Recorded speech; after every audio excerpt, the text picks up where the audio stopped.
सुरुवातीला जे ballot paper हे केले होते, काउंट केले होते, ते नंतर इनव्हॅलिड कसे झाले? मग सुरुवातीला ते काउंटिंग करताना नेमक्या काय त्रुटी झाल्या होत्या? नाही, इनव्हॅलिड असं होत नसतं, असे नंतर इनव्हॅलिड नाही होत. पोस्टल बॅलेट ज्या आहेत त्या उघडल्या जातात अगोदर, त्याच्यात वेगळे वेगळे पार्ट असतात. अगोदर अटेस्टेशन बघितलं जातं, अटेस्टेशन नसेल तर त्या उघडतच नाहीत पोस्टल बॅलेट. नंतर पुढचा राऊंड असतो की पोस्टल बॅलेट उघडल्या जातात आणि पोस्टल बॅलेट उघडल्यानंतर मग त्या इनव्हॅलिड आहेत का नाही ते कळतं. आणि जेव्हा रिझल्ट डिक्लेअर केला तेव्हाच इनव्हॅलिडचं पण डिक्लेअर केलेलं होतं मी.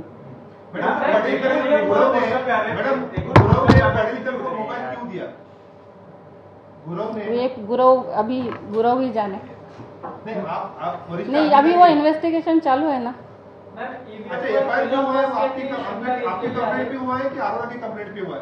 नहीं, हमारी कंप्लेंट पे हुआ. उसमें जो ओटीपी एफआईआर में राहुल गांधी यांनी देखील ट्विट केलेलं आहे, एकंदरीत ईव्हीएम मशीन ही हॅक होऊ शकते असं त्यांनी म्हटलेलं आहे. काय यावर? ईवीएम मशीन हॅक होऊ शकत नाही.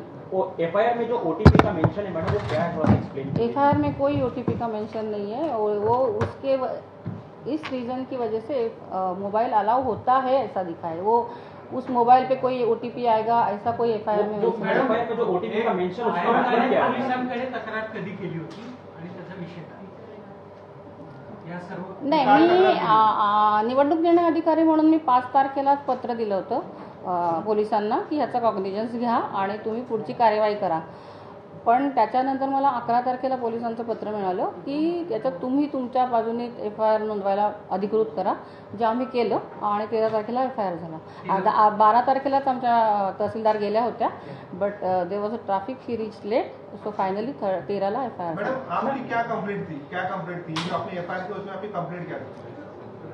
मोबाईल मध्ये अनऑथराइज पर्सननी वापरला मोबाईल. लेकिन वो ग्रुप तो आपका आदमी है. नहीं, वापरला वो मिला दूसरे के पास ना, दूसरे आदमी के पास. पोस्टल बॅलेट पेपरची जी एकंदरीत संख्या आमच्या माहितीप्रमाणे 111 काहीतरी होत्या, त्याच्यामध्ये काही 90 पोस्टल बॅलेट पेपर ह्या इन्व्हॅलिड झाल्या आहेत. त्या कोणाच्या होत्या?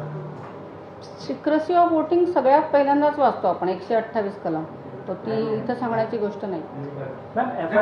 48 मताने रवींद्र गायकवाड हे विजयी झाले आहेत. 2 मिनिट, मला वाटतं फार कन्फ्युजन आहे.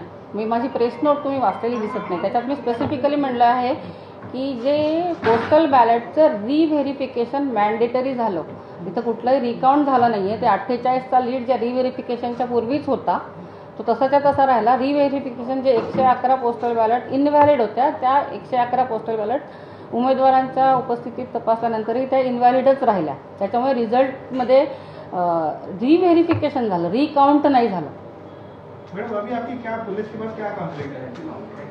अभी है वो अनऑथराइज यूज़ किया है मोबाइल का, यही कंप्लेन है. तो उसको जो भी पनिशेबल है आरपी एक्ट के तहत वो उसका कार्रवाई हो. एफआईआर में ओटीपी का मेंशन है मैडम, वो ओटीपी क्या है थोड़ा एक्सप्लेन कीजिए. वो जो कुछ तो ओटीपी के बारे में मेंशन किया हुआ है एफआईआर में, what is that? At least let us. OTP enables the ARO to open the encore system जहाँ डेटा एंट्री होती है. It has absolutely nothing to do with the EVM. Ma'am थोड़े आसान शब्दों में समझाइए. जो ओटीपी है, मराठी समझ लिया, जो ओटीपी होता है वो लॉगिन जो होता है ना, लॉगिन का पासवर्ड होता है ना, जो एनकोर का लॉगिन होता है जहाँ डेटा एंट्री होती है उसका पासवर्ड आता है सिस्टम से. लॉगिन का पासवर्ड आता है डेटा एंट्री का, ईवीएम का उससे कोई लेना देना नहीं है.